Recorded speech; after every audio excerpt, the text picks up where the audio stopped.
Good evening, and firstly, thank you very much to Colonel Balaji here and to the faculty and to all of you for being here and inviting me over. It's really a pleasure to be here to interact with the academia of this institute, to the thought leaders, your professors, your faculty who are actually at the cutting edge of what management thought is all about, while we are like kind of practitioners.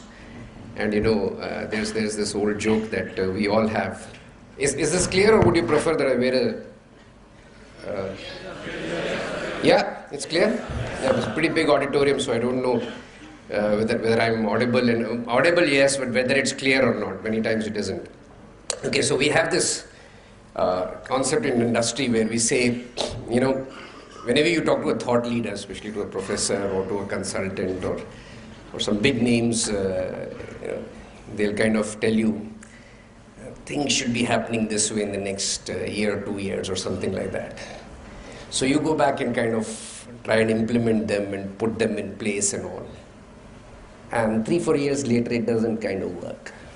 So you go back and say, you know, well, it didn't really, these are the problem, that is the problem. So those same person will come back and say, oh, you're still stuck with that idea and thought, we've moved on, it's something new now.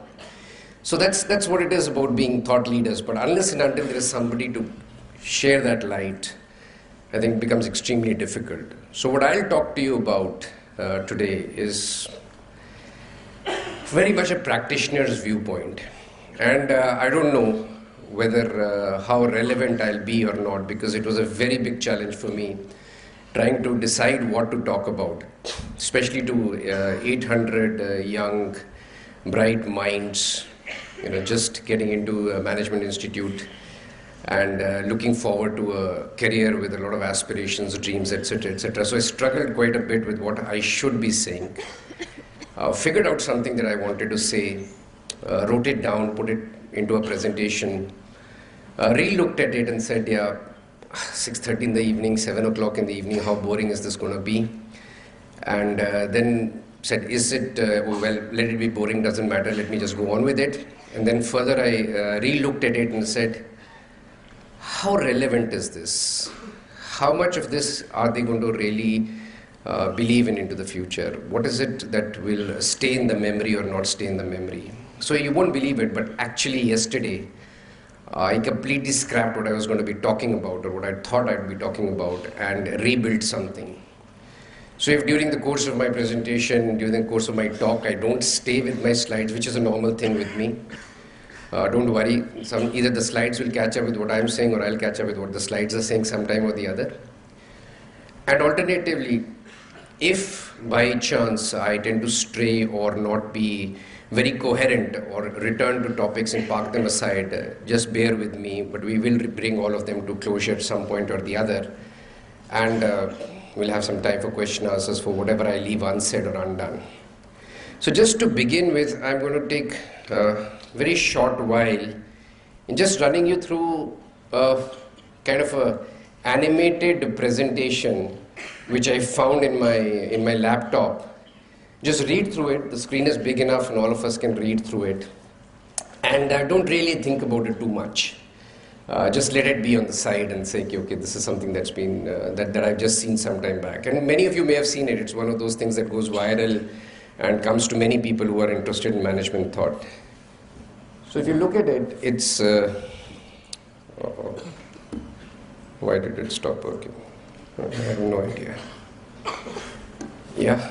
Okay, so let me see if I can.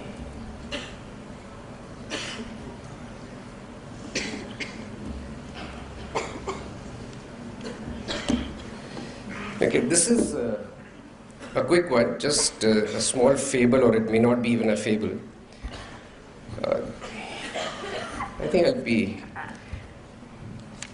Okay, so every day a small ant arrives at work. Starts the work immediately, and she produces a lot and she was happy. And don't worry, many of you may be people who have actually worked somewhere, have had some business experience, And many of you might be straight out of some graduation or an engineering course or something of that sort, and you just don't relate to it. So what? So it's all theoretical. So just don't bother about it. Don't try to take too much of a lesson out of it. Then, here's a chief, a lion, was surprised to see that the ant was working without supervision. As I go into my presentation, don't miss this word, the chief and the lion. Perhaps it might become relevant when I talk about a few things. So, well, what do? You think, yeah, if you can produce so much without supervision, what can that person do with supervision? Something that we believe in very strongly. And we try to supervise. And as you go, so now, like I'm drifting off now. This is something that I had not thought, but I must say it. As you go through with your lives, you will realize that there is this obsession about supervision. You know, we all want to supervise, keep on supervising, and we think supervision gets us results. We all want to be observant. Yet, any company you work for in any sector, the only one thing that every organization always wants to achieve is unsupervised compliance to what has been said. Don't confuse compliance with meaning compliance to rules, regulations, but to processes and the demand of the chief at the head, that if I want this to happen at the last mile in my branches, this is what should happen. And it should be done without supervision. That's the desire of every organization. And yet every organization spends a lot of time in supervision and in trying to control people. So there's nothing different here. So he recruited a cockroach who had extensive experience as a supervisor and was famous for writing excellent reports. So he set up a decision to set up a clocking and attendance system. Got a secretary to hire to get himself the reports that he wanted to write. And he recruited a spider who managed and archives, monitored all phone calls. And the reports started flowing to the chief, and the chief was delighted. And he asked for more reports, more MIS to analyze trends at what could be done and what couldn't be done, so that it helped him in his board meetings. And so they bought a new computer, they got a new laser printer, and they recruited a person to manage the IT department. And then they had the ant who was so productive and relaxed. He did this because now the ant, which is the field force at the last end, has to feed in the data, which is being analyzed all the way upwards. So there was a plethora of paperwork, so obviously most of the time went away in that. And therefore, by that time, the chief had decided, okay, wait a minute, this is, I must have a head of department there so that there can be closer supervision, closer to the field of what's happening. So they got another person to go and head it, and that person was very, very conscious. First ordered a nice cabin, a nice chair and a carpet for himself, and also needed a computer, a personal assistant. And he had to bring in a lot of work to do budget control and strategic thought and optimization plans. And where the ant was working soon became a very sad place from being a very happy place. And it was that time that the new entrant into the team convinced the lion that the absolute necessity to start a climatic study of the environment, because things were not happening the way they should be happening. And so having reviewed the charges for running the ants department, the lion found that the production was much less than before, even though there was a greater degree of supervision. So he recruited a consultant and to suggest solutions and tell them what they were really up to and what was going wrong. And the consultant spent a good 3 months in the department and came up with a huge report, several volumes, and concluded that the department is overstaffed. So what happens then? They had to fire someone and cut down the staff. So who got fired? Now, there can be many lessons that can be drawn from this, and I'm not here to give any one of those lessons to you. Okay? So my outlook, if you ask me, is very different altogether. What I'm going to say to you, let me get this, sorry about this, but yeah. So what I'm going to talk to you about is, oh, see, I said I don't stay with my slides. So I've already walked you through this. And I said that if this is here, each one of you wants to be the perfect lion who doesn't really fire the ant, right? So one thing, if I can say, whether you want to go into the telecom sector, you want to go into any other sector, wherever you want to go into, whatever specialization you want to go into, I think one thread that I can say common across each one of you is that you intend to be or aspire to be one day or the other, sooner or later, sooner rather than later, because we're all in a hurry these days, and by 35 years of age, we want to be a CEO who's already 4 years into his position. So since we're all in a hurry, I think each one of you has his eyes to set out to be a successful leader. And if you don't have this aspiration, have a word with your professors and start to wonder why you're here. Because this is an aspiration that will spread across everyone. And believe me, this is better? So maybe, I've just been told I tend to move around a lot. So. Hello.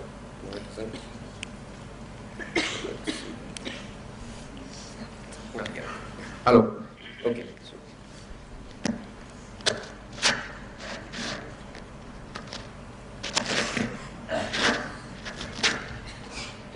Right, guys, does this improve things? Okay, wonderful. Improves things, and it improves it for me also.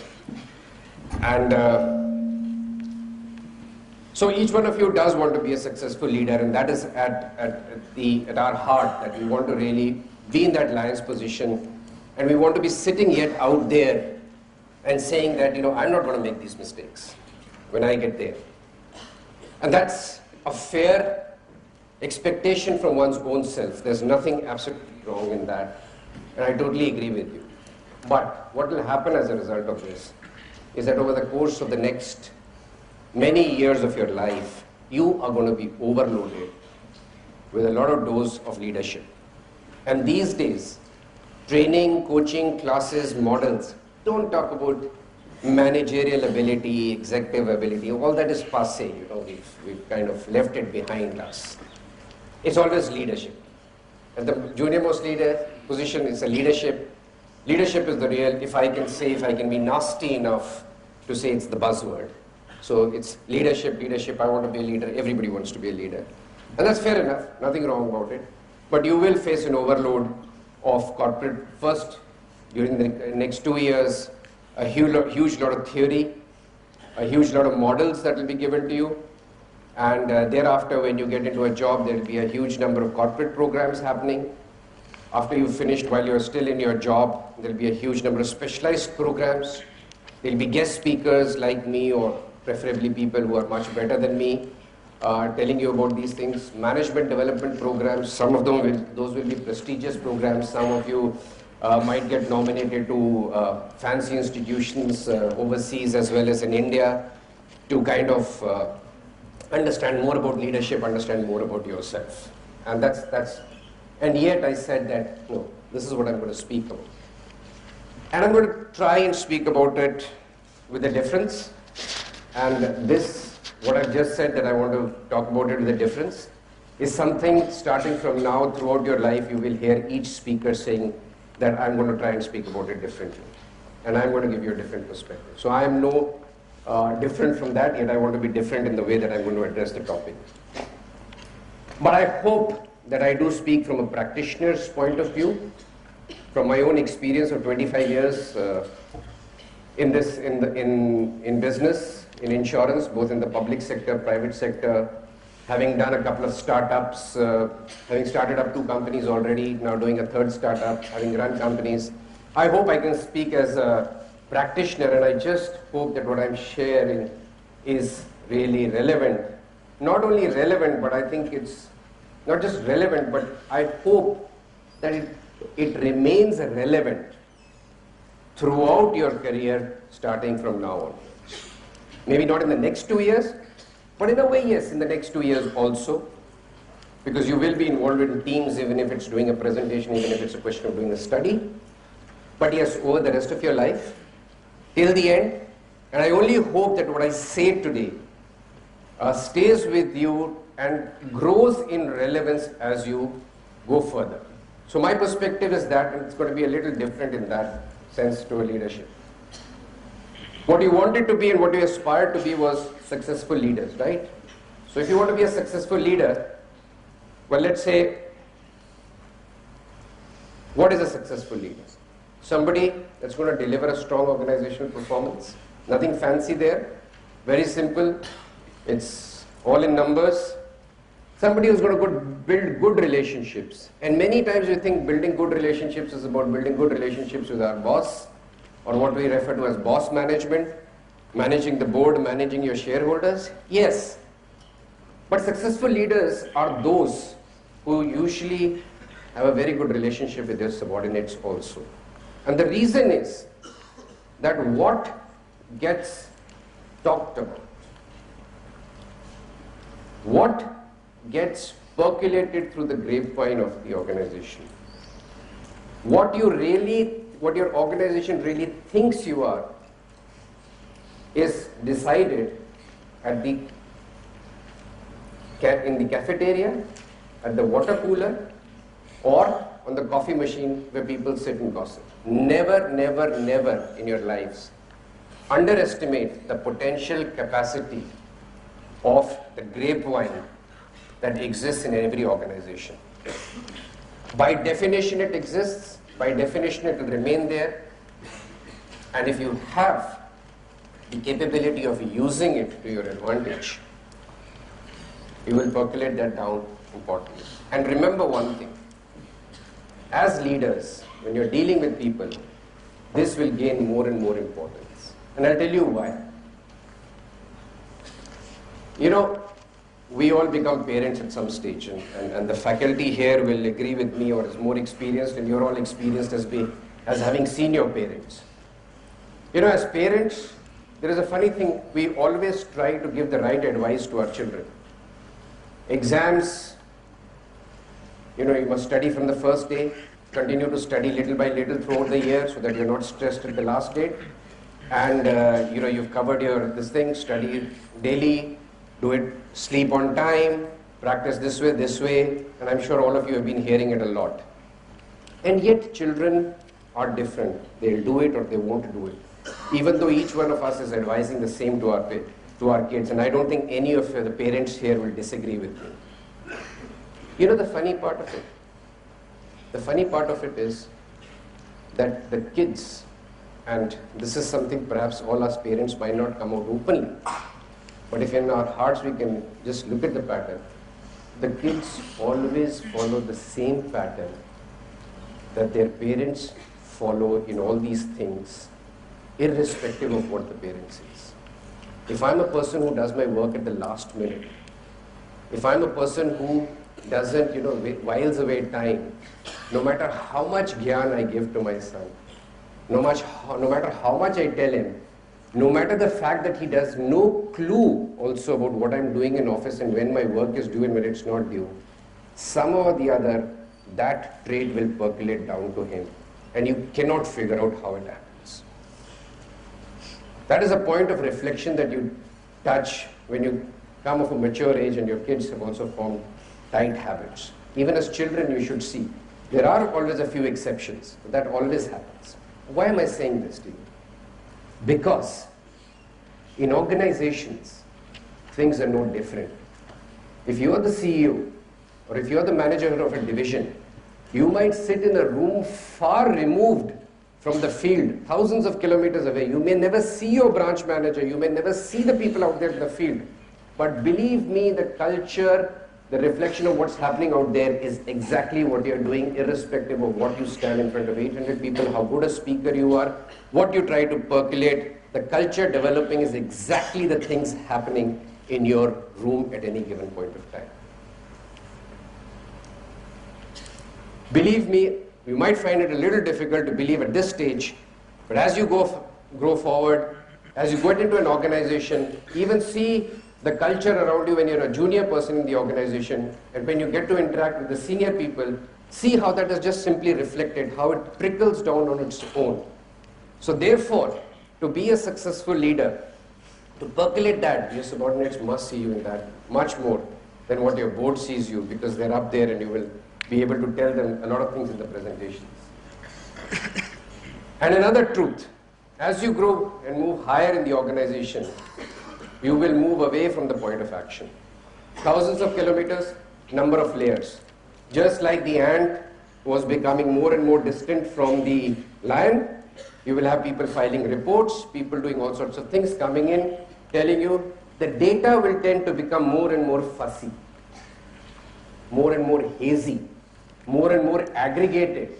You will not see the minuscule granularity of the data, and yet you will be expected to pick up a sheet of paper or on screen, whatever it is. I'm a bit of an oldie, so still do a lot of things on paper. The expectation will be that you see that macro data aggregated over a number of layers and still be able to figure out, hey, what's happening in Patna, in my office in Warangal, and why doesn't my office in Bhuj look exactly like the others? That is the level of expectation, but the data is getting aggregated. And the information on the way, as you see it, will keep on getting flavored by people. So we had the ant, and then we had the spider, we had the cockroach, we had the fly, we had the cicada, we had everybody flavoring their presentations, making them, and I don't think anyone of us is an alien to the game that we played as children and we will still play in management development programs with the Chinese whisper of how things get distorted as they move up. But in this case, they are consciously distorted by people trying to continuously impress their boss a stage above, make the presentation fancier. Nobody's happy with a presentation that looks like black on white in this particular fashion. Everybody wants to see bubbles, designs, etc., etc. And in the process of that, God knows what gets percolated subsequently. So, your key question becomes, how can I be successful? And, your key question becomes, so your success will start to depend upon your team. Because these are the people who are going to flavor things for you. So you want your dependence on your team will continue to increase. You will be more and more dependent on the people who are around you. More and more dependent on the people who are around those people, and so on and so forth. As you move away from action, no matter what field you are in, you cannot feel what things with your own hands, you can't see them with your own eyes. You have to feel the pulse of the organization from sitting where you are. You have to be like the proverbial Hakim. You know what the proverbial Hakim is? So this was those old days in which either the women were in burqa or at least the women didn't come up front. So many times, she would just put her wrist out and the Hakim all he could do was hold the pulse, and from the pulse he had to diagnose what was wrong with this person. That is the proverbial Hakim. So it is like that you have to become. But you have to depend upon your team members. So then what do you want in your team members? What do you look for in your team members? Who's going to be my team member? And how do I make out if they have what it takes? And then you'll be presented with two home truths, always. One, everyone was extremely successful in his previous job. And number two, everybody's predecessor in the current job was useless. Two home truths, no matter where you go, what you do, always you will get. Interview anyone, he was the most successful in his previous job. Everything perfect. A guy might have been fired from somewhere, but that's the impression you'll get. And whenever anybody comes to a job, there might be the greatest of guys, the chap before you, might be new yourself who's recruiting, but still he'll come in and say, things were not done properly, things have to be done this way. So nothing different in the ant and the lion story. Everybody coming in is not happy with the way things are happening, want to bring in something or the other, and that's what really happens. So then what really becomes your task? As you grow senior, as you grow in the organization, as you rise up, friends, what really happens to you and what will drive your success is only one thing, and that is your ability to make great people decisions. The more you rise in an organization, the more you will be reduced to a recruiter, and your success will depend upon your ability to recruit people around you, around them, and influence that recruitment. Believe me, and this is the difference from all the leadership models that you will be here, of all the things that you will, of people saying recruitment is an HR expertise, whatever it is. For me, I think running any organization, being right at the top or as you rise up, two key things, and I would advise you, if I can take the liberty, that as you go through this program 2 years, A, don't miss out taking a finance course, no matter what your profession chosen line is, and don't miss out on HR and organizational behavior, human psychology. Because as I run in my presentation, you'll see the relevance of that. Why? Because two things that you will do at the helm of affairs. One is read the financial reports, the balance sheet and the P&L. And as I said, the MIS tends to get aggregated. The better you understand finance, the better you understand reports, the better you will be able to make out what's happening on the ground. Because the home truth of the organization finally reflects in the P&L and the balance sheet. And second thing, as I mentioned, as you go up the ladder, you will be reduced, if I can use that word, to nothing more than being an expert recruiter. So the better you can recruit around you, the better you will be as a successful story. And again, going back to the story of the lion and the ant, that's exactly what it was about the selection. And that's, if you reflect back to the story, as you start to wonder why one guy was a cockroach and someone was a fly and someone was this. It has a meaning. I didn't want to dwell into that because that is something that models and other things will reveal to you over the course of the next 2 years as you study. So what basically you're doing? Recruiting. Successful leaders are simply people who can recruit successful leaders. Okay? So your team that's going to be there, the team that you have to run, the people who are going to run for you, the people who are going to flavor your reports, the people who are going to give you that information, the people who will drive everything are essentially the right ones to recruit. They themselves, if they have the traits of leaders, and they themselves are at that caliber, you yourself will be successful. So again, when you want to be a proverbial golf-playing CEO, right? Make sure that everybody in your next line is equally or more capable than you are, but you are the one who recruited them and kept them. So in order to succeed, make great people decisions. And believe me, this presentation, though it is from a lot of my experience here, but its thoughts and ideas and structuring has been a lot of the reading also, so you will find it in books. It's not that you won't. Just make great people decisions, one at a time. There is no need to go and recruit 20 people, but when you're looking for a job, when you're looking for a job, add a job description. When you're looking for people, don't compromise on this. Don't relent.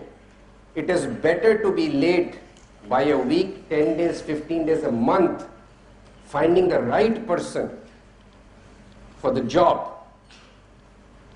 rather than making a compromise, going down to the second level, and then even I'll take it myself, just don't worry. And rather than coming down to the second level and saying that, okay, ye chalega thode din ke liye, or this is okay, ye chalega, let me go for this person. Never do that. A, the cost of correction is prohibitive. The pain of correction, asking somebody senior to leave, is prohibitive. And the damage done till the correction is made is organization shaking, organization shattering. And the higher the level that you made the mistake at, the bigger the damage that is done. So wait, if you do not permit yourself leeway of even an iota of space anywhere, make sure that it is this area of making the right people decision. Get the right guys, put them in the right place, give them the right job to do. And look, and this is from a purely selfish motive of being successful yourself. But then you have to ask a question to yourself. What makes leaders successful? Because we've seen many times that leaders with high intelligence and high skilled executives completely fail when they're raised to the leadership position. Less extraordinary executives at times tend to rock. In my profession, where you have insurance and you have a branch manager, you have a regional manager, you have a zonal manager, there is an old saying that we always try to guide against, which says that guys, please be careful what you do. Sometimes you might, when you promote a branch manager to a regional manager, you actually lose a good branch manager and get a terrible regional manager. And that is devastating for the guy down there, because he can't come to terms with it, and sooner or later he's on his way out. For the organization and for the rest of the people, because they're confused that you kind of elevate a guy one day and a little later he's out. And what exactly is happening? What is this organization about? So therefore, be cautious. High intelligence, technical skills need not be the only thing. So is there anything else that matters more than these things? And this is where a lot of body of research has come in. This is where a lot of work has been done. There are some pioneers in this field. There's a lot of theory out there. And something that over my, if not the entire 25 years, because out of that 11 was in a public sector when I was a branch manager and had no right to recruit anyone. But at least I can say the last 12, 13 years, if I found some body of research of intelligence out there which has had relevance to me, I think what really matters is emotional intelligence. This, friends, is what I'm going to talk about to you for the rest of the time period that I have. And this is the crux of the main. To me, this is what matters most in people. What is it? What does this really mean? Or what is it? Remember, intelligence, technical skills, cognitive abilities. Technical skills like accounting, balance sheet, business planning, stuff that we all learn. Cognitive abilities like analytical reasoning, all that stuff. Great. Cannot do without it. You can't be a leader without that. That's given. You could not have been in this institution without a bachelor's degree. Given. Right? You had it, you had a certain percentage, you reached a certain qualification criteria, that's why you are here. Period. But that's all that relevance is. Done. That is not going to guarantee future success. Similarly, technical skills, intelligence, cognitive abilities are simply threshold capabilities. These are entry-level requirements for a leadership position. Never, ever think that they are not relevant. They will always remain relevant. Without this, the discussion of whether this guy has the required emotional intelligence or not does not arise here. So that is required. But for successful leadership, emotional intelligence is what is termed as a sine qua non. That means without which, no. Without which there is no successful leadership. And the higher the level you rise at, the lesser the relevance of immediate technical skills and the higher the impact of emotional intelligence. Something that you should be able to imbibe very easily over the next 2 years, because if you look at your seniors or you look at other people, there are very few people out there who are like me. Okay, not exactly like me. I've also moved from within the insurance industry from non-life to life. But there are many people within your space and senior to you and outside who have seamlessly moved between telecom, FMCG, BFSI and industries at a senior level. They didn't have the necessary technical skills of that particular industry. Many of them were not even engineers. Engineers coming to MBA is a recent phenomenon. Wasn't there, if you take people my age group, you will not find people who necessarily were engineers who are there. There will be a lot of people from a generic field. One of my closest colleagues, closest friend, and the head of Asia Pacific for a very, very major broking institution, a London-based company, and he's the head of Asia Pacific, believe me, is a graduate and postgraduate in English literature. Okay? So it's not just the training. Things change and what it matters. And what do you look for? There are essentially 5 elements that you have to essentially think of when you're looking at this. And these 5 elements, which I'll go into in depth, are self-awareness, self-regulation, motivation, empathy, and social skills. Now, they can be completely plugged into 2 distinct groups. One is managing the self, and the other is managing relationships. So one is there inside, and one is there outside. So, it's there, it's here. 2 sets, and we'll go into each one of them. And the idea why I'm going into each one of them is for those of you who can remember sometimes who are recruiting and recruiters, can you bring these things in to be of great consideration? Let's look at self-awareness. What does it essentially mean? It means proverbially the know thyself concept. You need to have a deep understanding of your own emotions, your strengths, your weaknesses, your drives. Being honest with yourself, understanding your values, understanding your goals. But what does it really mean? People who fall in this category who are self-aware, they will never over-criticize anything or any situation. And at the same time, they will not be unreasonably hopeful always. Hopeful, yes. Optimistic, yes. But not unreasonably hopeful. They know exactly how their own feelings, their own emotions impact their own mood, impacts the organization, impacts their own work. For example, somebody who is consciously aware of the fact that tight deadlines, tight timelines, the requirement of doing things within the next 24 hours, 48 hours always causes a problem in the quality of his or her work, will always, in many cases, let the work drag on till it reaches the last final stages, then be under pressure and turn out shoddy work, or be a person who is self-aware of these inherent problems, and he or she will make sure that the job is done well beforehand. Something that will come up to you in the next 2 years, many times when you're given tasks and you're rushed, you need to figure out for yourself how much time do you take to get a thing done, when are you comfortable so that you are doing it with the quality of it, right? Don't try to change yourself too much. Change the way you work. Change your performance rather than trying to inherently change the core of what you have become so far.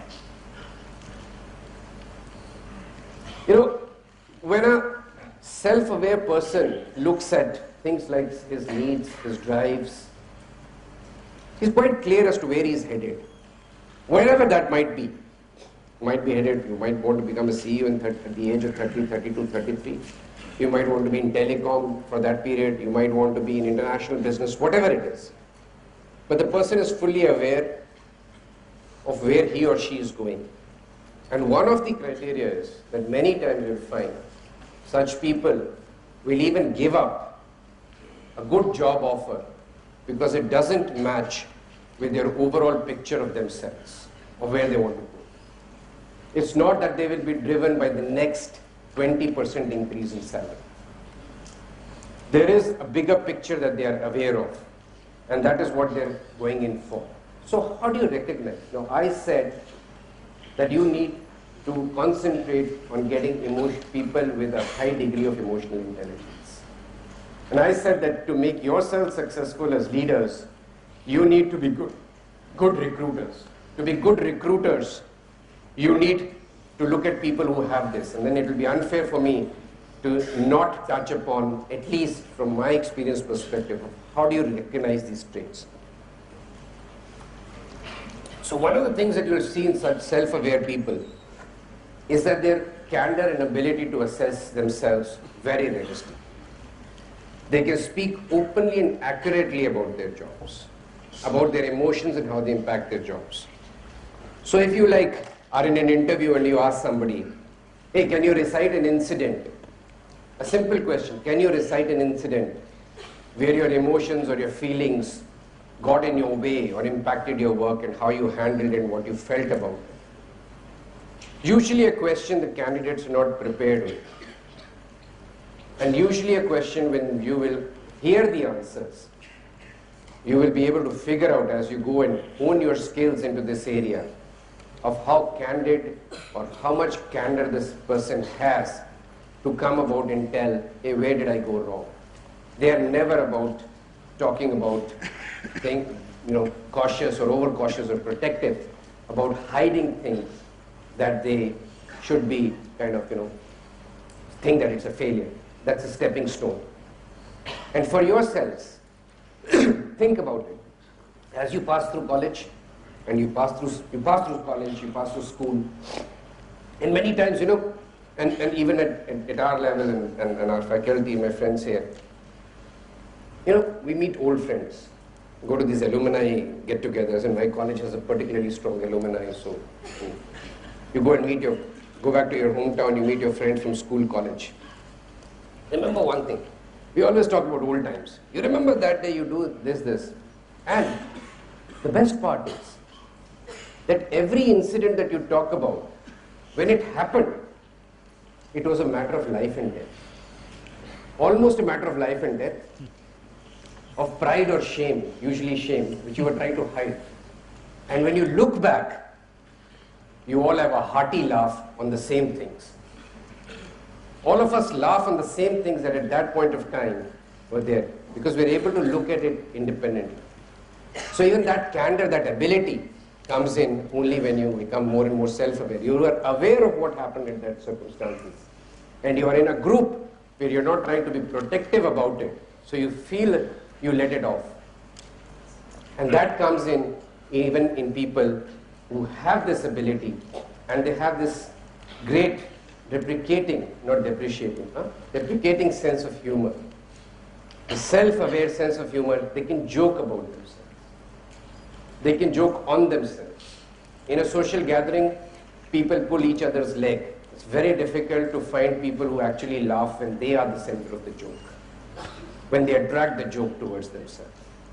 And if you look at these people, they are the ones who also have the self-confidence to do it. But remember one thing, people who are self-aware, who have this capability to assess yourself realistically, you know what makes them successful mostly? The fact that they will never accept an assignment or a job which they know they can't do. They'll actually say no. They'll have the ability to say no, I can't do this. It comes with great difficulty because we always feel that if you're given something to do, we should do it. Otherwise somebody will feel, hey, I'm not fit enough to do it. But they have the ability to say, they will never, as executives, set themselves up for failure. Believe me, friends, none of us in our entire careers and a long career that you have a future to look into would ever think or ever imagine that we can be so stupid to set ourselves up for failure.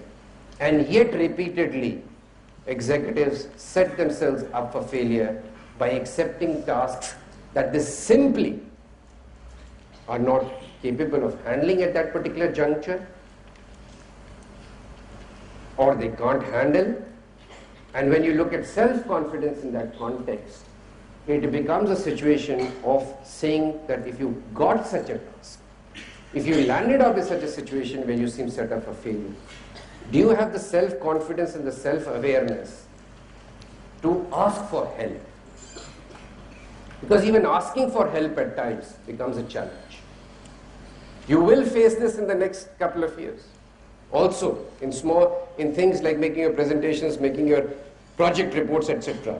But you have to make sure when you ask for help, it's not saying that I can't do it or I'm not capable.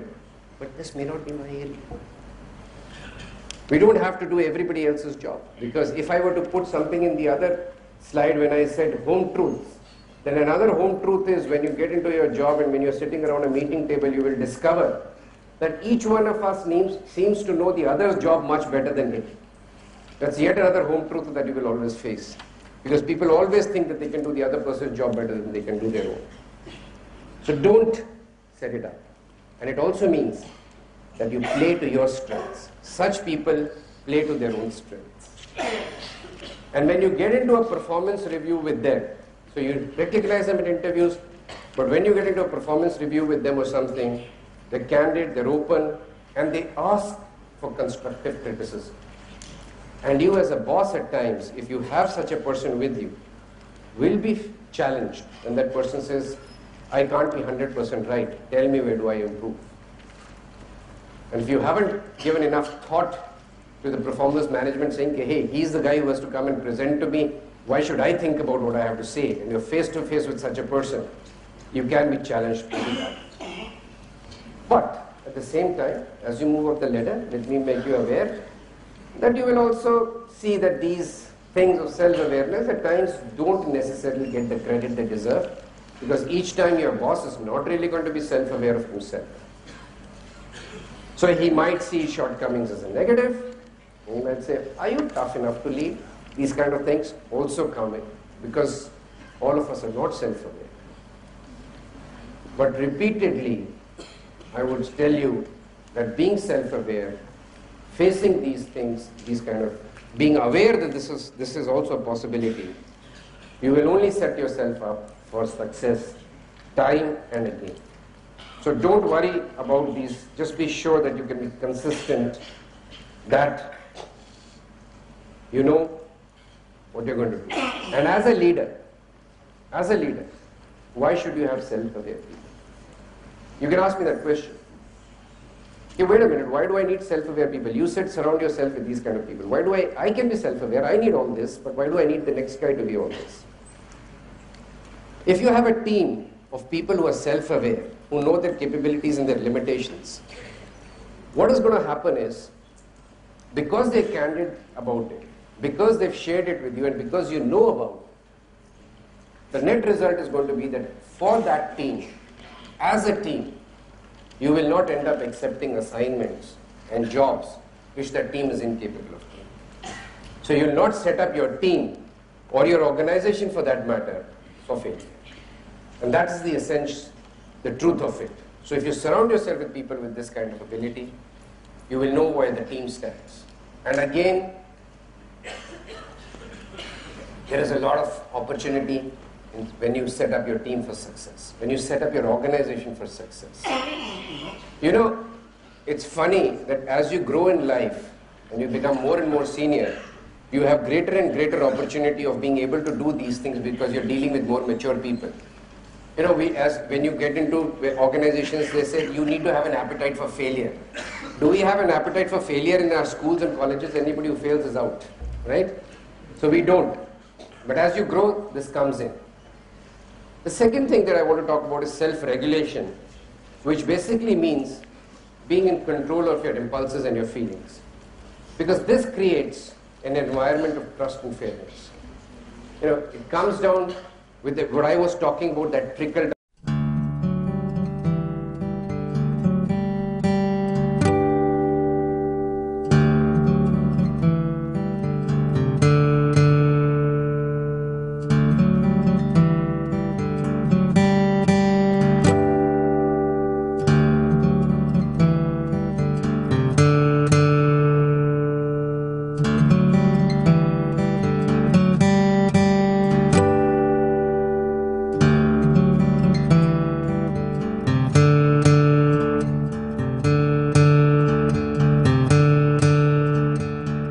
how the father's true colors get exported to the kid.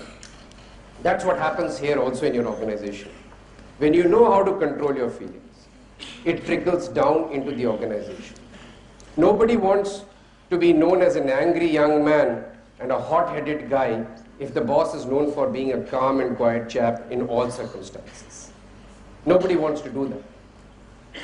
And the boss, if he's calm, knows where his feelings and impulses are, can get the trust of the team because he's not every time busting out and telling them, hey, what's this, get lost, and do all those kinds of things.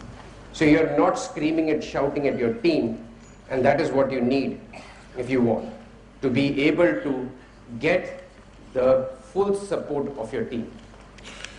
You have the propensity to delay judgment, and this will become very important for you, and these kind of traits in your team will become important when you think up of a new program, something that will change the environment, right?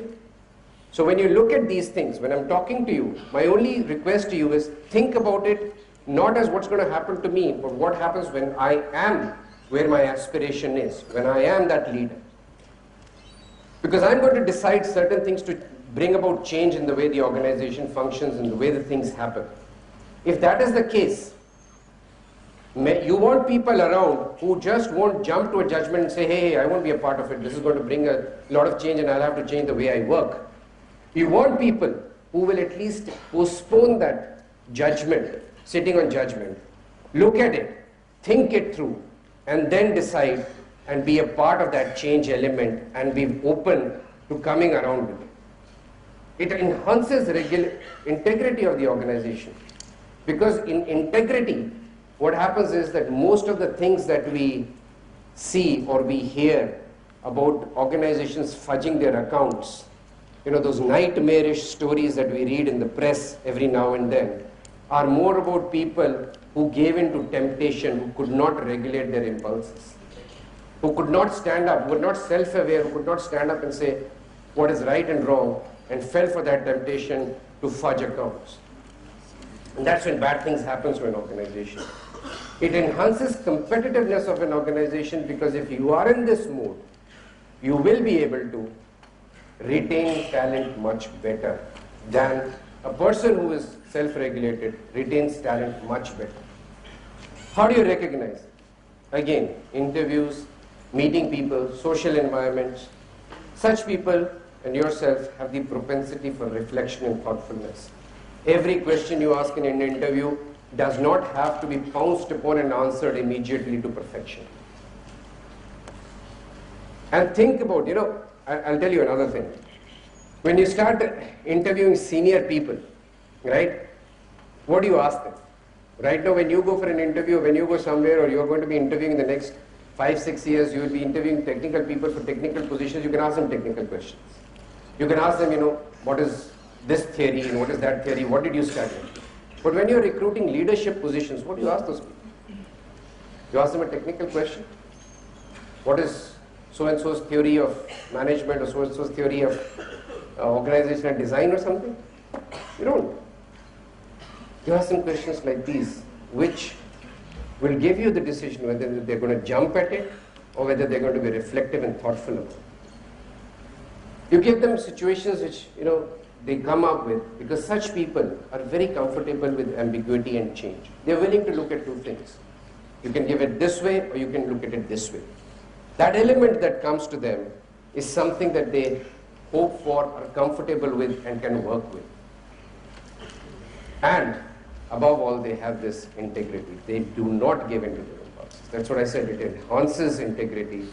It does not allow you, most of the bad decisions that take place, believe me, are driven by impulsive decisions rather than properly thought out decisions.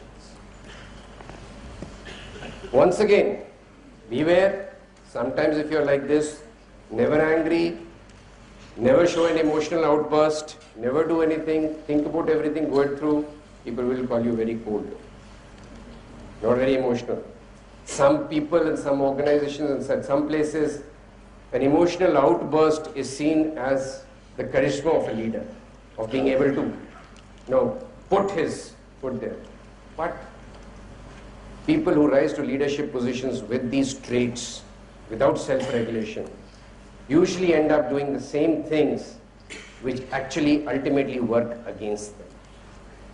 The best agents of change, the best people who seamlessly continue to get things done, who live with humility, are the ones who simply never have these outcomes, for whom everything is a thought-out decision.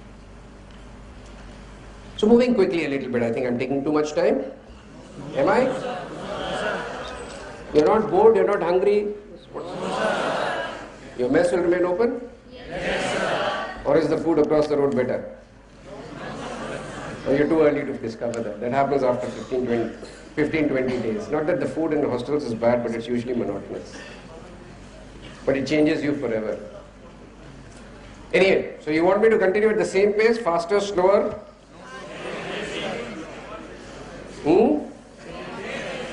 I'm just trying to be a little self-aware myself here, whether I'm boring you guys or not. Okay, so anyway, since you've had the chance and you didn't use it, too bad, I'll continue.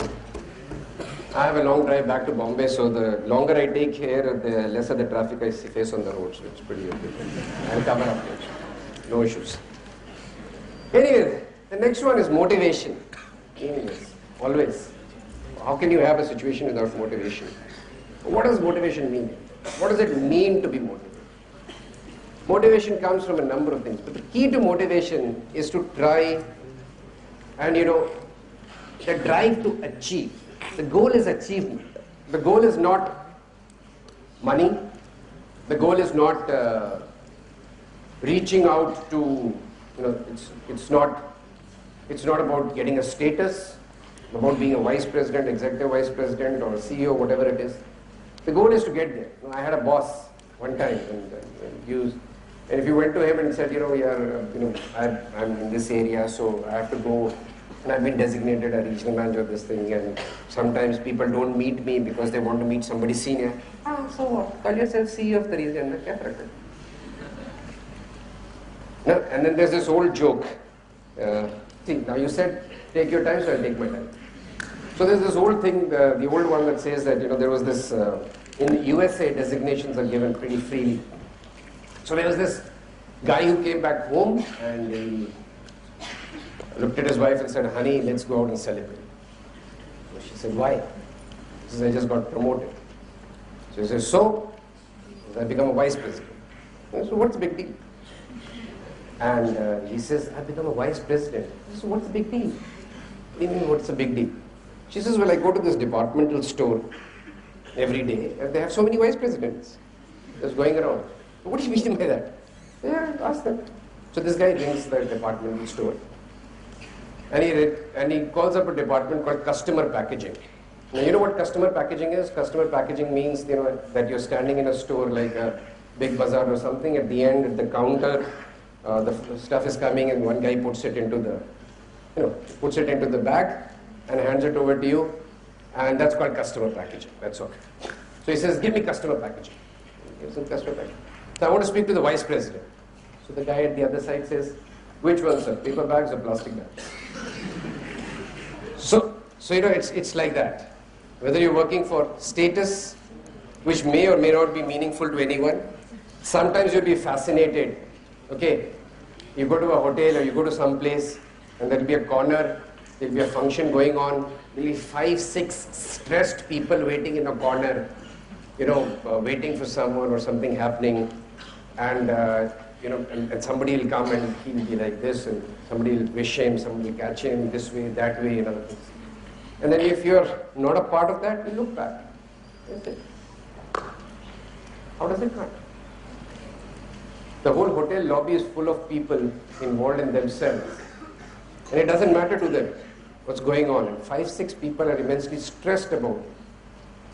So what's the scheme of things here? That's their world, your world. So if that is what you're running after, believe me, you can run after for your entire life.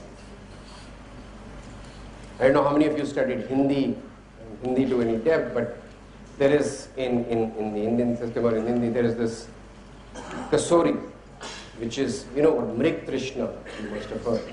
This kasuri is a very, very fragrant ball kind of structure with hair on it. Very, very fragrant.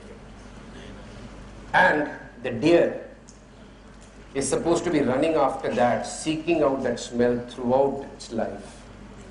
But the fascinating thing is that that ball exists in his stomach. Alright? So he chases an illusion throughout his life. That's very, very philosophical at one end. But the idea is that people are motivated for whom achievement for the sake of achievement is the achievement. Right?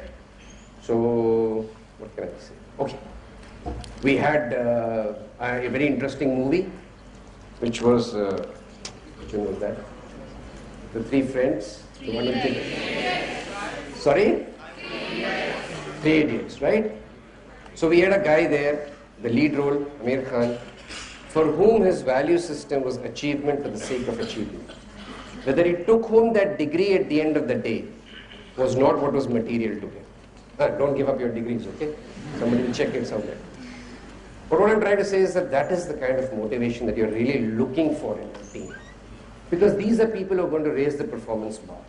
And one way of recognizing these people who raise the performance bar, who are highly motivated, is that they keep score. They love keeping score. They love breaking these things down, their achievements, into measurables, into tangibles, into being able to measure it. Even if the score is against them, doesn't matter. But they have to keep score with a passion. Because that's the only way that they know where they stand in that achievement. Keeping score for them, whatever it might be, whatever MIS, whatever is your KPIs, KRAs, whatever you want, but they will keep score. And no matter what the situation, they will be optimistic. They're not the guys, when the score is negative, who will blame the environment and say, economy is slow, this is slow, that is up, this is down, market idhar chalega, udhar chalega. No. The guys who will look at an environment and say, this is an environment. Because I believe in business. Every situation is tough. Markets are good, everybody is freaking out. So competitive pressure is good. Markets are bad, economy is bad, everybody is struggling with different issues. So the environment is the same for all of them. But he who is optimistic about it and thinks about saying, fine, this is the environment, what can I do? All said and done, what can I do about the situation? Is the one who remains optimistic, is the one who remains motivated, and the one who can overcome frustrations and setbacks. And this is the stage where the different elements of emotional intelligence start to play internally. Your self-awareness, your self-regulation is what also allows you to overcome your setbacks and frustrations, to treat a setback as a setback, not to treat it as the end of the world, not to treat it as good. So if you take the culmination of these things, not setting up yourself up for failure, things like saying, overcome your frustrations and setbacks. I don't know if I'm sure you all watch James Bond movies and everybody's fond of it. So there was this one, Die Another Day, right?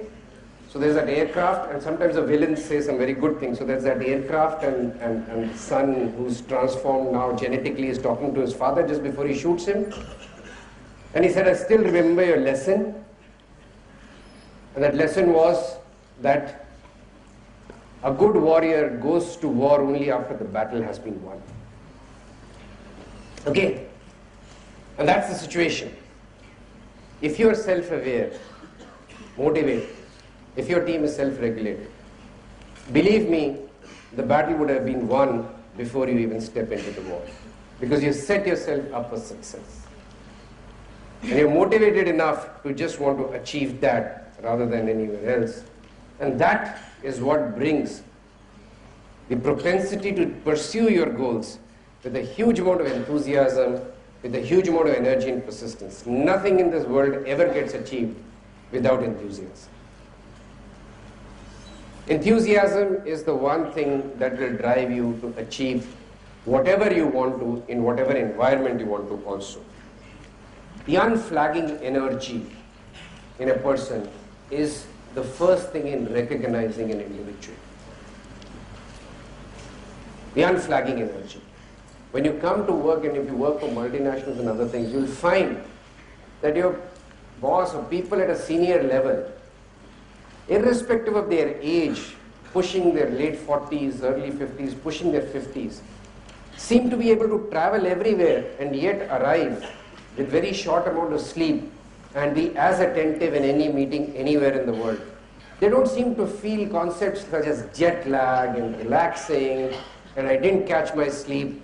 No matter what the timings are, where you are in the organization, no matter what time of day it is, that is the unflagging energy which is very clearly showing you that this motivational element exists. And these people you'll see have something like an infectious optimism. Each one of us, I think, somewhere or the other, especially those of us who have lived in hostels, have experienced these kind of people and peers. There is that one guy who's always bubbly, who's got this infectious optimism, the infectious enthusiasm of every stage, everywhere, doesn't matter what it is. That is the kind of thing that you see, that guy, perpetually active, excited, living with it, going around whatever it is. And when you go in for interviewing people to select your leadership team, these are the guys whose CVs, whose conversations are not about the committees they are on. It's not about the fancy designation that they are at. Many people I find, when they write their CV, but a small, they're writing out their CV and they will have in normal print the name of the organization, the year they were there, the job that they did, but the designation will be in bold. A lot of us don't realize that a lot of our own personal brand value comes from the organization that we are working with. People who interview, right? People who interview first look at which organization, because they don't know you. They look at which organization you're from, what it stands for.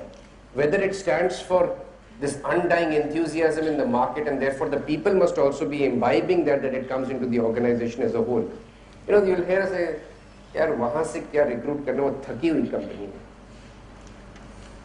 Nobody likes to recruit for thaki hui company. And many times in my own organization, when I set up an organization, and like the last one that I left, when I came in for another start, when it was 4,500 people strong, and I always used to tell people, work with motivation. Let's get this company to be known in the market for something. Not because of anything else, because we are all selfish. Because we want to belong to an organization from where somebody wants to recruit me, right? Because I don't want to belong to a thaki organization. Because 75% of my brand value is the brand value of this organization, and what happens to that, what it's known for in the human resource circle, is determined by what we are doing and with what enthusiasm we're doing. And that also reflects in the commitment to the organization. Commitment to an organization is not staying with the organization throughout. No. Not in this time horizon, not in this world. It's not about spending 35 years and retiring from the organization. That's not the commitment if you haven't done anything in those 35 years. Commitment to the organization is when I am here, each part of me is useful, motivated to deliver what it is. It is understanding that whether I want to be here or whether somewhere else, even if I go, I will be 100% committed to that, not give it. I'm not giving it up for just simply money, but I'm giving it up for something more in my life, because I'm aware that what I want to reach to. And believe me, you don't have to be aware of anything on this, because motivation is one thing that everybody accepts must exist in a leader. Imagine a situation where you have an organization and the leader is neither committed to the organization nor is he enthusiastic about it. I don't think that will survive for very long. So this is one of those things that people just accept without any problem. So jumping from self-management, we start looking at softer issues about managing others. Empathy. I'm going to spend very short time on this because I don't want to confuse you too much about it. But what it is important is, please understand that empathy is thoughtfully considering an employee's feelings with other factors in making intelligent decisions. It's about understanding people's viewpoints. It's not about accepting every viewpoint and trying to make everyone happy. That is not the goal. When you become managers, executives and leaders, Please remember, you will not be able to please everyone, and please remember, you are not there to please everyone. That is not the goal or the purpose of your being. The goal and purpose of your being in an organization at a particular level is different. Identify that, do it. But you will need to understand people's emotional makeups. You will need to understand people. That's how you will be able to treat them properly. Understanding their underlying emotions and how they handle them is what will permit you to do the first thing that we said, to be successful. Make great people decisions one at a time, get the right people and put them in the right jobs. So you will be able to give the right assignment to the right people if you do know and understand their underlying emotions and emotional makeup, so that you can handle it. And you will need them essentially because today we cannot do things alone. There is an ever-increasing need of teams, and teams will have to perform. You will start performing in teams within the next week or so, when you have to make presentations, case studies, blah, blah, blah, so many other things. And each one of you will draw many times in teams in different directions. And a team leader will, and that team person will emerge as a team leader who really understands these people and can get them together into a common direction. Globalization brings a huge challenge and the necessity to be able to empathize with people, to understand them, even to read their body languages, what they're saying. Cultures are different, like when Americans deal with maybe Japanese. There are so many stories told that the Americans, or even even as Indians, when we speak a lot. We may speak openly or not, but we speak a lot. We say a lot of things. And many times in presentations, when we are making a pitch, the tone and tenor of what the other person is thinking is almost known to us. But think about making a presentation. About these people who are making a presentation to a Japanese board, group. And the Japanese culture is a very quiet culture. They will deliberate on things endlessly. They won't speak up. So the presentation was over and there wasn't a word from anyone on the other side. So the team thought, yeah, okay, this is a lost thing, ready to get up and go. But the leader of that team, being more sensitive, empathetic towards that culture, towards that understanding, said, wait a minute, just let's sit through. Let's just sit through. And believe me, when finally that decision was taken, it was because those guys had loved the presentation, loved what they had seen, and they were willing to go ahead with it. And if I can say one thing, if you can cultivate this in yourself, remove from emotional intelligence over the next period of time, which you are currently trying to cultivate, or maybe you're finding it difficult to continue to cultivate as I'm speaking, or you're forced to do that, is learn to handle silence. Learn to handle silence. Silence itself is the most potent form of communication. And you will see that. What do I mean by? Two people in a room, right, can only sit silently if they are extremely close to each other. Brother, sister, husband, wife. You don't feel the urge and the need to talk. But consider yourself with your friends, with a lot of people you're meeting for the first time, sitting with the professor, going into a business meeting, and suddenly silence ensues. One of those silences that is so palpable that you can cut it with a knife. You know what happens? One of the two, what I call, rushes to fill in the silence. It becomes a void, a vacuum, which you're not used to. Somebody speaks because silence is uncomfortable. You rush in to fill the silence. And believe me, as you go along in your lives, if you remember this, you will realize that the one who rushes to fill in the silence is the one who makes concessions in it. And there are very few people who learn the art of how to negotiate with silence. I have learned from one of them by observation. I know one guy who was, I was a young branch manager and I was posted I was in the United India and I was posted in Vasco da Gama in Goa. So don't snigger, we actually used to work in Goa also. So there was this insurance manager of one of the groups there, Chogles, and I would go and sit with him as a dutiful branch manager, talk to him. You know, when you're selling insurance, it's very difficult. What do you keep meeting a guy and talking to him about it? So, you know, invariably he would say something, then busy himself with his books, and he had a lot of magazines on his table because he was involved in shipping and all that. And he would sit silent, and dutifully I would have to sit with him half, come back every 2 weeks or something like that to keep that connection going. About 1 year later, I realized that this guy doesn't speak much. And he was known for that. And that I end up reducing the price, I end up reducing giving him a better coverage on his things, and I end up making concessions all the time. Why is it happening? So I did a lot of thought at a particular point in time. I realized, the thing is, this guy doesn't speak. You keep on throwing, just to speak, you have to do that. Can you believe that I was there for another 2 years? And in those 2 years, I used to go to him dutifully, sit down. He would remain silent. I would remain silent. I would pick up a magazine, read it, and many times come back without making a conversation with him for half an hour. And this is my client. I'm dealing with the client. Of course, for a period of time, and as we come to the next element, you have to make a rapport with your client. 3 years later, when I left Vasco and I was coming here, this guy told me, he says, Deepak, I think you're the only one who really understood me.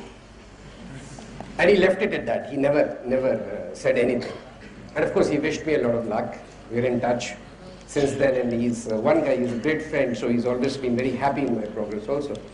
But that is something that I learned, and I've always told people, if you can cultivate that habit, you will see how much you will benefit. Okay, I strayed away, so pull myself back to this. So again, coming back to the empathy, it is the need to retain talent. You cannot let go. Once you built a team with high emotional intelligence, and if you're following me with this, and in following me with this, you're also imagining in your mind of interviews going on with people that you are going to recruit for your senior management team, or you're going to go into the next level of, you can already come to see that, yeah, I spent so much time in getting these people on board, how many people I'll have to look at, that it becomes absolutely essential to try and retain those people and not let them get anywhere out. That becomes key to your whole thing. Again, not always accepted by everyone. Sometimes people say, if you understand somebody's feeling so much, how will you take hard decisions? And that's where I think people go wrong. Empathy is not sympathy, it is not pity. I hope you understand, please understand the difference between these three words of empathy, sympathy, and pity. Right? Pity is when you feel sorry for someone but don't agree with them. Sympathy is when you feel sorry for a person but you agree with them. And empathy is when you know what this person is about, understand the emotional needs, and you neither feel sympathetic, you neither feel sorry, you neither feel anything. It could be any emotion. Empathy means understanding the emotion of happiness also, and what drives this guy, and you're just using it to your best advantage and to his best advantage. That's what it's about. And then the last one. So you're getting to the end fast enough. Social skills, something that's evolved over a period of time. But please understand, social skill is not just about blindly socializing endlessly with anyone and everyone all the time. There's a selfish element to it. It's friendliness with a purpose. Oh, how selfish is that? Friendliness with a purpose. I will only meet those guys जो काम का आदमी है उसके साथ ही बात करते हैं. Right? No. Friendliness with a purpose, but it also means that you do not know who you're going to need when. So your network has to expand. When you need people and you have to move them even within your own organization, even within your team, you cannot tell them, idhar jana, ye karna to sab karenge just because you're the boss. You have to take their concurrence, you have to take them along with you if you want them to work with the motivation and drive the same thing down the line. If you want the Chinese whisper not to lose the communication that you're setting about to the last mile, you need to meet people with their willingness in the desired direction. Bringing about managing change is one of the most difficult things in the organization. And that's where friendliness, and that's the purpose of getting friendly with people, that you will drive them in the right direction. To get that, for your social skills, you need the ability to find common ground with people, to build quick rapport with whether it's your customer, with your friend, whether it's anything. But all this arises, as I said, a selfish friendliness arises from the base assumption that nothing is going to get done. And if you are successful in building a network, please remember a network will be of no use unless you yourself permit others to use you when they need you. Inverted commas, use you. Because you can see this in a bad light, saying you're going to use people. The idea is not use people. That is, when you use people, is that it brings them harm and no benefit, and then they're out. That's not the idea. The idea is that you participate because it gets you. That's what I said. The coffee room talk, the grapevine, getting through, building rapport across, getting change is important because you need to move the organization in a desired direction. If you want to recognize these people, they will be adept at managing teams. Imagine a team where everybody has a divergent viewpoint. You have to bring them all together. You simply cannot do it if you just meet and know those people only in that room for that particular period of time. You need to go beyond that. I'm sure your academic council of the faculty and those who it is has seen this many times, that when they need to move in a direction, there need to be a certain amount of rapport that goes beyond this. It is the ability to persuade and continuously persuade outside, and for the other person to feel persuaded or permit that persuasion to come in without feeling harmed or pushed into a corner. That only happens when you've built your network, your socializing, your friendliness, without a purpose there, but knowing that sometime or the other I'll have to rely on this network. Such people have networks in place much before they need that network. And they participate in making themselves also available to that network with equal amount of enthusiasm. Such people are very easy to get along with. They just bring about it. And I think we've all experienced that somebody will just come in and sit and you don't feel alien. There is no discomfort in the room. It's just about their body language, the openness with which they appear, with which they talk and converse. It's just that whole relaxed attitude, and it's not that they're not alert, but like that of a cat, the relaxed alertness that comes. And if you really look at social skill as emotional intelligence, you will see that it is actually the culmination of what the other elements are.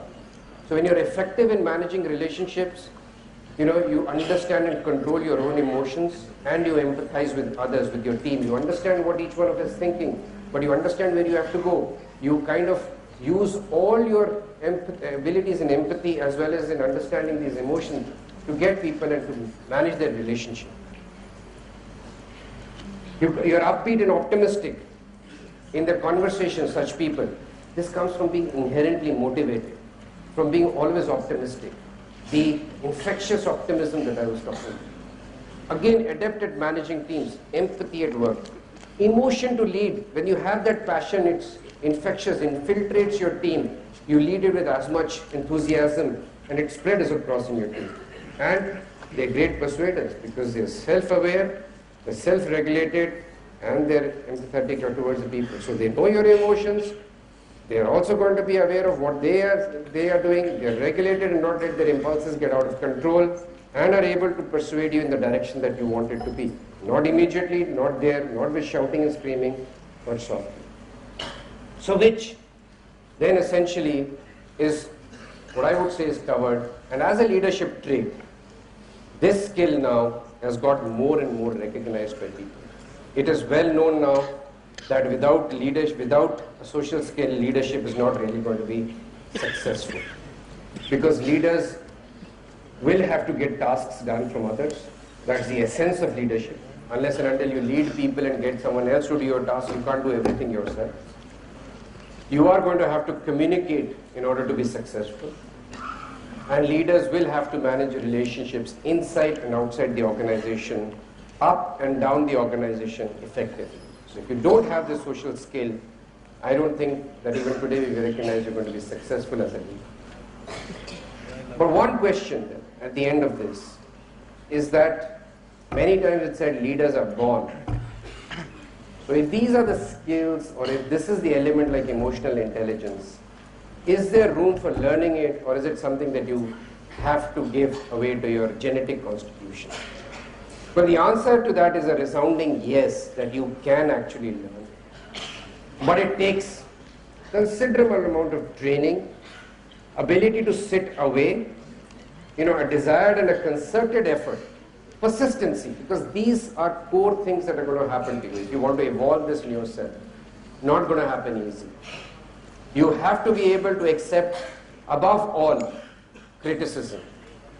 And remember, if you can promise yourself anything out of this talk that I'm giving you, if it has any relevance,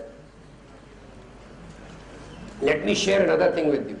We normally ask people to give us feedback. I don't know how many times that has happened with you, but you'll say, give me feedback about myself.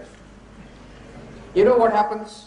I've seen that whenever people start giving you feedback frankly, the person who's receiving feedback starts to defend. He says, "Nee, you don't do this properly." No, I did it there, and I was there in this thing, and I was there. So you do this thing in this particular fashion. No, but it is not like this. Immediately a defense mechanism starts. Friends, never ask for feedback. Remember, when you ask for feedback, someone agrees to give you feedback. It's his or her prerogative to give you feedback. Nobody wants to criticize you openly. That spoils relationships in our culture. Whereas as a result of which the person is being forced, it's his or her prerogative. The first key to receiving free and frank feedback is shut up, remain silent during the process of the other person telling you what is right and what is wrong. Simple. If you can keep quiet and absorb all that without your mind running in different directions and developing a frame of reference, this guy is an idiot, he doesn't understand me, so and so, he doesn't understand me. If you can keep that calm and accept at that point of time for what it is just being said to you, then and only then ask for feedback. And that is one thing that a good coach can give you. And if you want to improve your EI element or recognition of EI, you can be a good coach. You can be a coach to each other as you evolve. Friends can be coaches to each other also, because they see you removed from this. But you have to consciously develop these things. You won't find a manual for this. You won't find a small seminar where you can pay a lakh of rupees for 7 days and get out of it fully emotionally intelligent. These are core things that you have to change. So that's what it is, what's important about it. Now, one of the things that I can tell you as I come to the end of my talk is that if any one of you has wanted to improve his emotional intelligence, you've already taken the first step, because even listening here carefully to what I've been saying is perhaps only a first step in growing your emotional intelligence. Okay, so that's all I have to say. I would like to thank you for being peaceful, for at this time of the evening, for the fact that you exceeded my time considerably. And I hope that what I have said is not run-of-the-mill stuff. Whether you stay with it or whether you think about it at a later stage, I do not know. I cannot force you. And maybe at some stage, but I personally feel if my experience in the last 25 years is of any relevance, somewhere or the other you will start to realize the importance of these things. And whenever you realize, it's a great time to do that, because there's nothing wrong. Ultimately, the most successful people are built that way. Thanks. Thank you very much. Any questions? Any questions?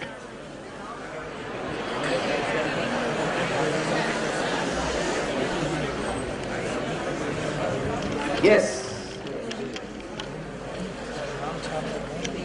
Good evening, sir. Myself, Devendra Pal Yadav from VITM. From? VITM. Sir, suppose... I think you need a mic here. Suppose, sir, I am newly appointed director of a company, and there are several departments in the company. Sorry, there are certain? Suppose I am newly appointed director of a plant, manufacturing company at manufacturing level. Oh. So there are several departments like we can say costing and operation and production and many departments. So I want to know that as a newly appointed director, how to handle all these departments if you are new?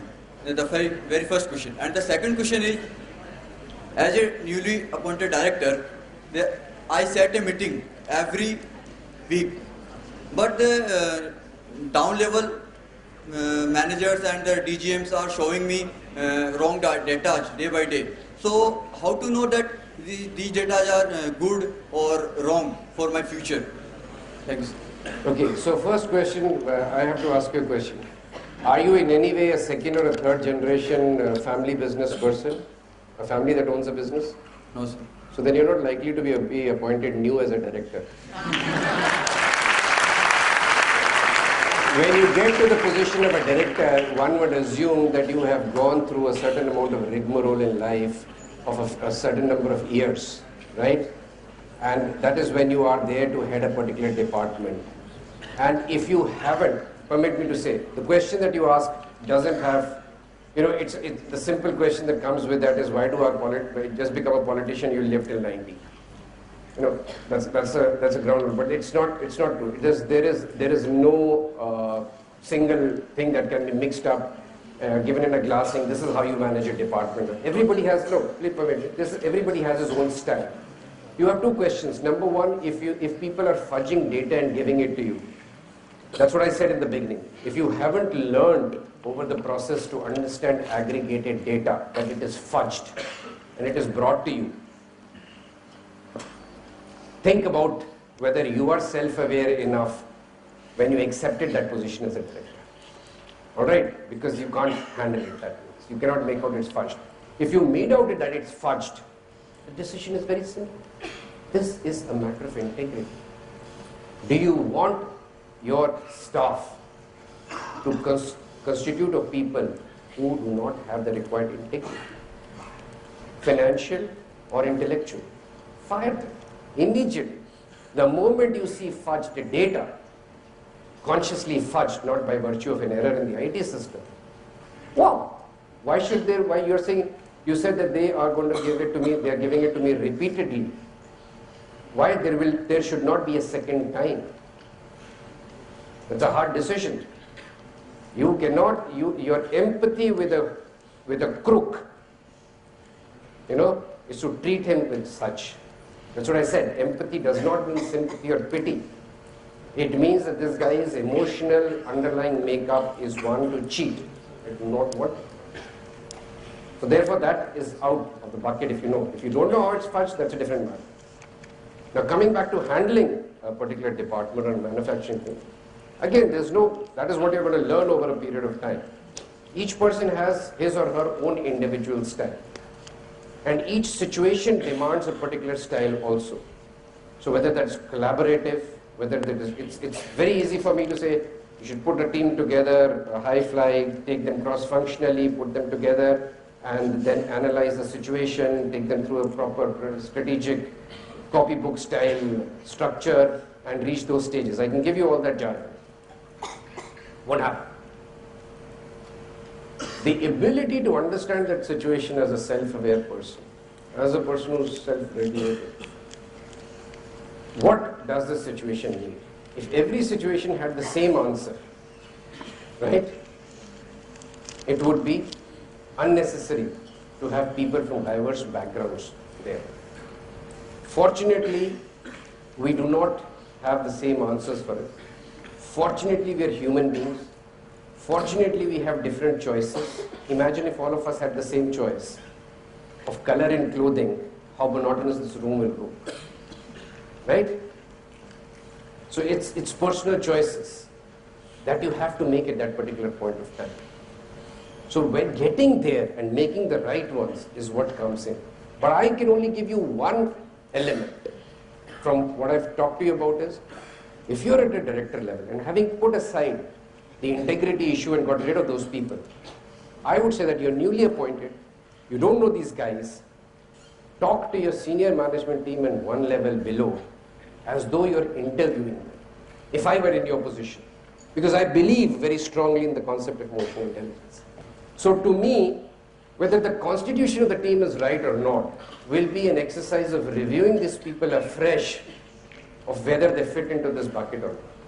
If they don't, or they partially, does not mean I'll throw them away, because they may have done a great job in the past. But it's a question of finding the right slot for them also. Leave them where it is, run it with your style, because emotional intelligence also, when you get a team like that and you believe in it, it also involves a lot of empowerment. They are likely to fail. Don't set them up for failure. Help them to set them up for success.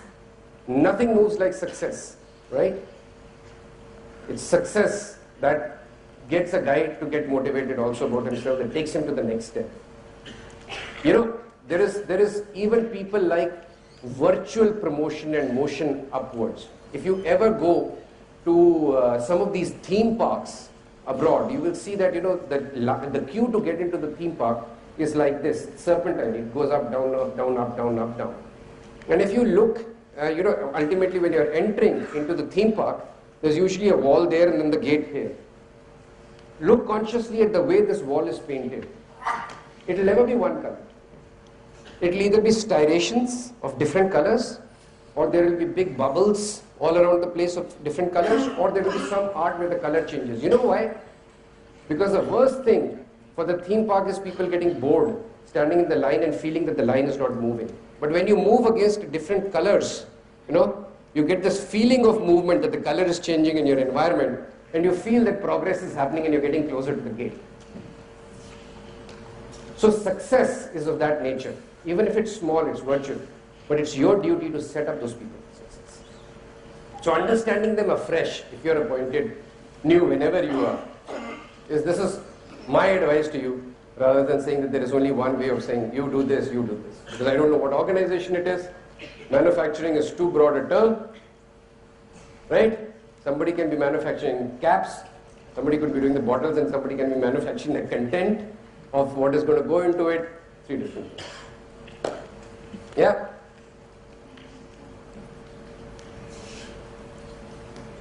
Anyone else?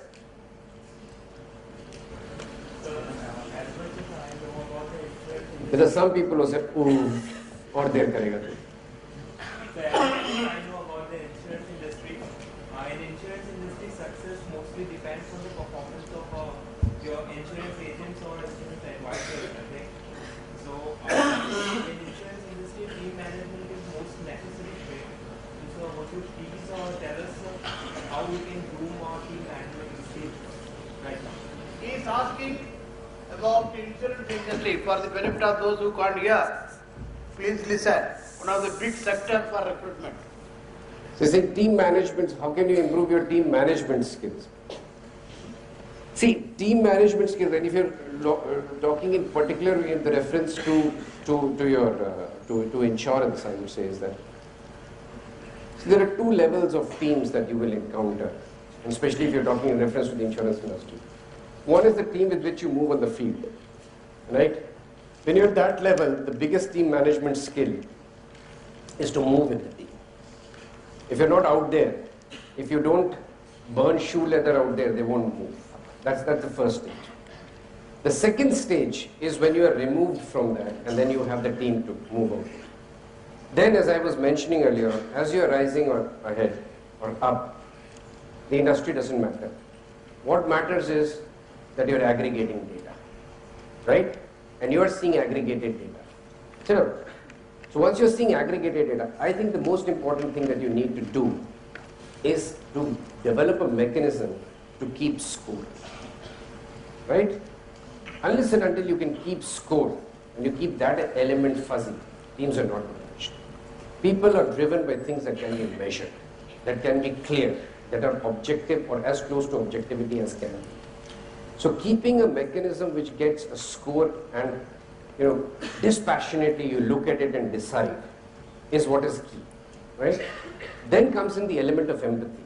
That do you understand your team, their underlying emotions, and why somebody is down or why somebody is up? Is he in the wrong job, or is he in the right job and not able to put the best?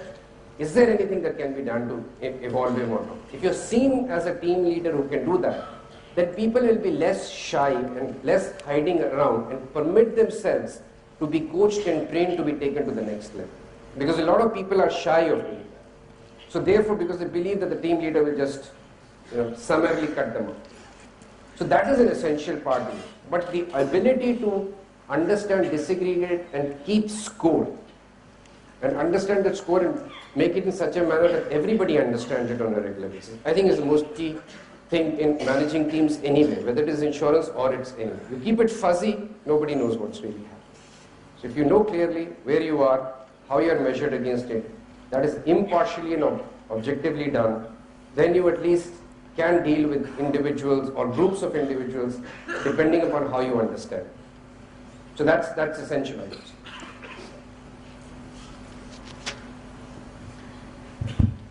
Anything else? Or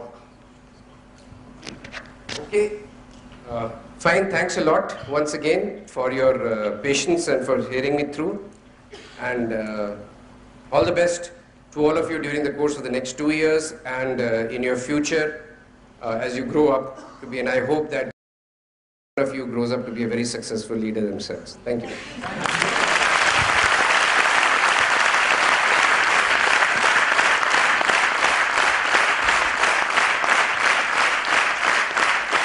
Thank you, sir, for sharing your rich experience with us. On a personal note, I imbibe that how success depends on teamwork and to be patient to find the perfect one. Thank you, sir. May I now request Pavananda sir, Director of Finance, to present our guest with a token of memento.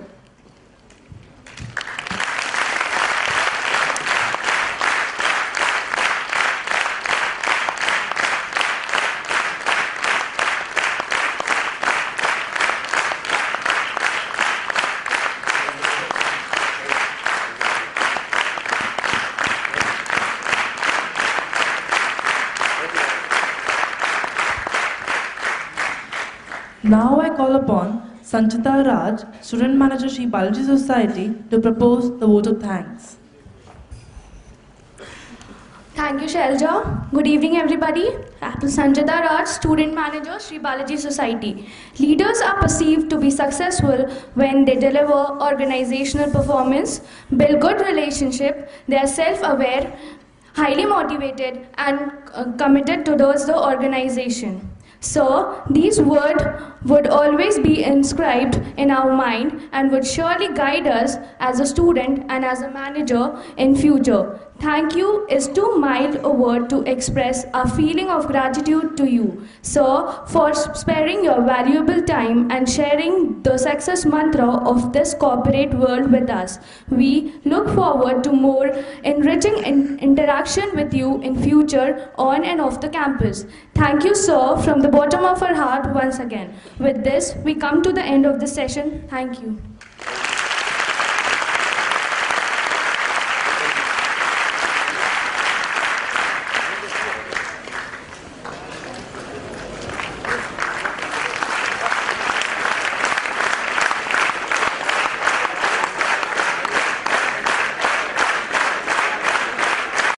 Raise your hand.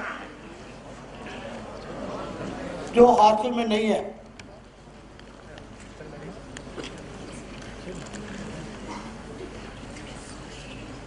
Okay, hostel का मतलब inside hostel. See, when 8 o'clock starts, tiki tiki tiki tiki tiki. हैं?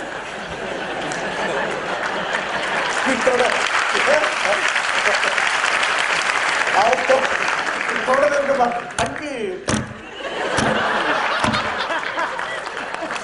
Speaker ये है बेचारा सुन पाता आप लोग का दिल का धड़कन.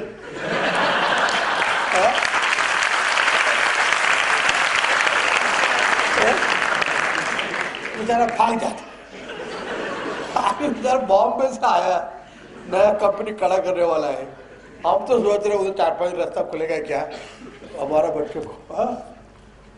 थोड़ा थोड़ा है मगर फिर भी थोड़ा थोड़ा अभी भी है कसा पसा. तो मैं all that for those ladies and gentlemen, my humble request is, अरे पूरा दिन तो घूमते रहे भागते रहे, अभी तो बैठे रहो. नहीं तो आगे वाला पूरा जिंदगी घूमते रहना पड़ेगा. अभी please sit now so that later also you can sit in a cabin. That's a थोड़ा सा पेशेंट रखा. अच्छा काफी इम्प्रूवमेंट है मैं से.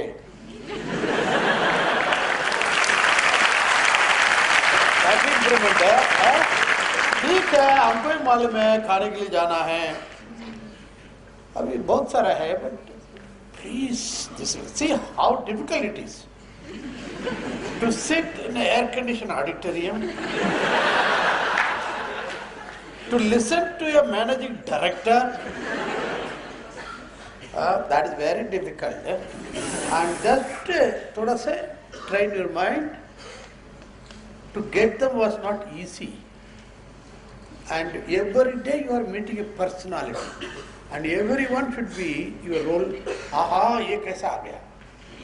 Everyone is, and that kind of question you should ask. People are asking unwanted questions.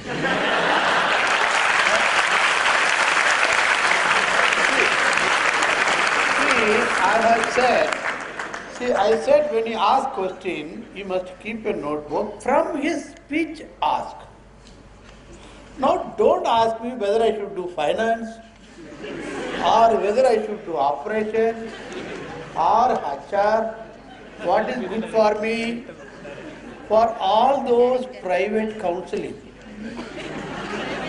Either bada sabha hai, ask something from the speech if you need, if there is any clarification required. So please note for future, from the speech, if there is an ambiguity, you can ask. Or ask a personal question about it.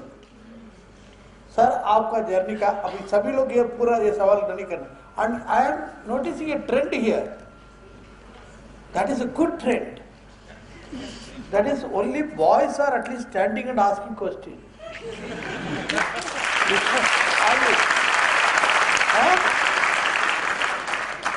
Now, generally the girl students are considered to be little more intelligent. ऐसा बोला जाता है. but at least here the boys are standing and asking some questions, so boys compliment you all. But the question is how long you are going to maintain the same. All right. See, the guest lecture, everything is for you, and we will try. We are trying. That's why we should finish it by 8 o'clock. We start at 6:30. So, फिर भी आज देखा आप लोगों ने 10 students got placed today. Can you imagine how much they have gone through? Why they were not selected? Impatience. 2 words आज का दिन for you to remember. Always. Patience pays. Patience pays. ये 2 word को याद रखना. Thank you and good night.